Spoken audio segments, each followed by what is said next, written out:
So then for the U.S. title, Jimmy Uso versus Solo with JC Mateo, Tama Tonga, and Taller Tonga.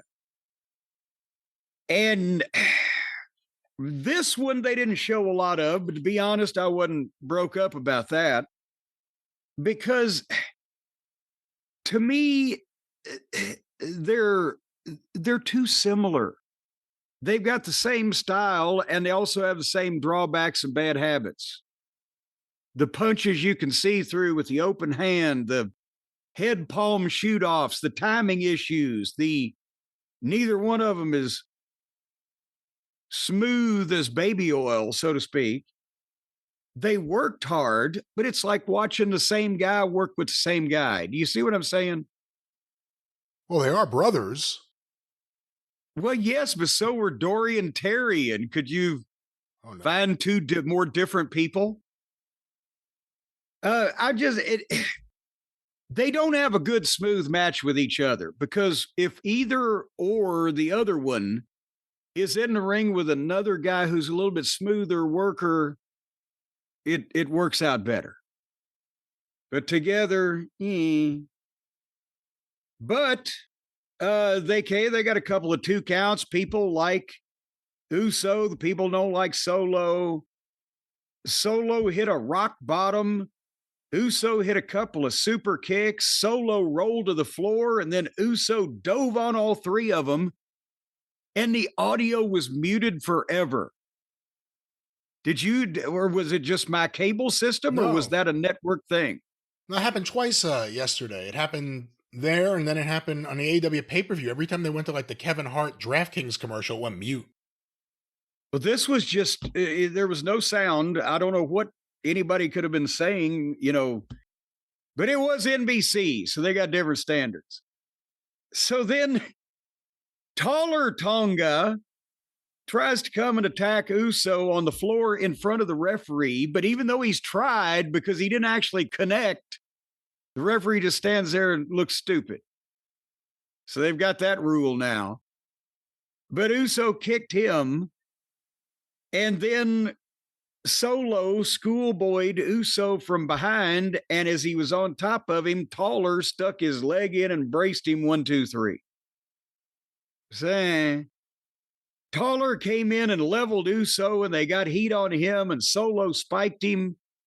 And then here came Jacob. And he made a comeback on the Stooges and fought with Taller and dove on everybody, and they loved Jacob to death. But that was kind of what that was. I mean, it wasn't rotten. Matches, Love seeing Jacob. That's my thoughts. Tell me what you think, but I'm just kind of sick of the Solo Sikoa universe, I guess. And, this giant is just in the background.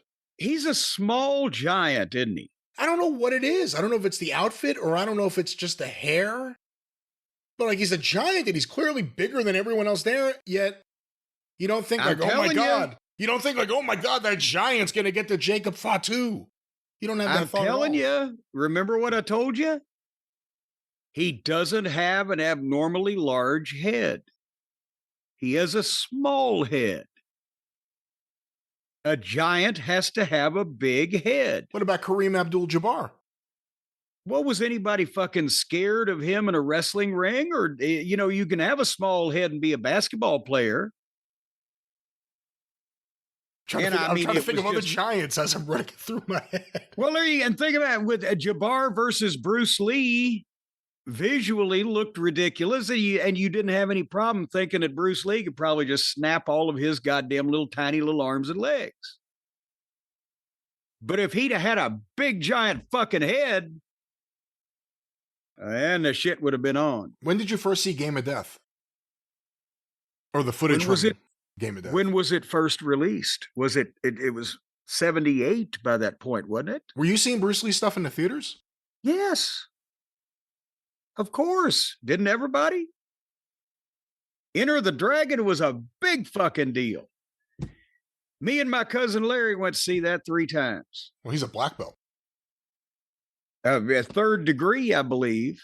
I'll have you know. So not as good as Kung Fu Fooey. I was going to say not as good as Hong Kong Fooey, but close. He's a fourth degree. Well, I don't remember. Now, he could have been a third or a fourth or a fifth. You never know, because it was the same kind of strip mall as Fooey got his license in. But anyway, nevertheless, that was that. I agree with you. The Samoan universe around Solo is not that threatening to me. Yeah. Are you threatened? Again, I think it just kind of dropped off, and I like Jeff Cobb. Yeah. I get a kick out of Tonga Loa. I don't know where Tama Tonga went. Oh, this was Loa, not Tama. Yeah. See, there are too many of them. And I don't think it's a Jacob Fatu problem, him being the babyface against him. I just don't think anything. Jeff Cobb came in, he was just slotted right in. And it's worked in the past. It worked with Tama Tonga, where you just accept, like, okay, this person's with this person. But there was very little done to establish it. It was just all of a sudden there. Well, now there's too many degrees of separation from the whole original thing. Yeah, there's no Roman Reigns. Roman Reigns is nowhere near any of this programming, and that was the original thing. Well, but the spinoff, right? The Jeffersons, you didn't suddenly wonder where the bunkers were. You didn't care about them, right? That's a good point. That's a very good point, yeah. But then there's a reason why that, fucking Marla Gibbs didn't get her own show off the Jeffersons, because it was too many degrees of separation. But the original Lionel on All in the Family, that's still the Lionel. Well, yes. Yeah. You can't replace anybody that visible. See, and maybe that's what they think is happening with the Tama and the Tonga, Loa, or Tama and Loa. And I don't even know about Taller. You see? See, he just came from nowhere, and he doesn't look like any of the other people. So who's he related to? Tonga. Well, they don't look similar. You could see the family resemblance between the Usos and Solo, and you could see that Jacob was the one of them that turned into a werewolf, but this other guy comes in looking like Ned. I don't know what his fucking deal is.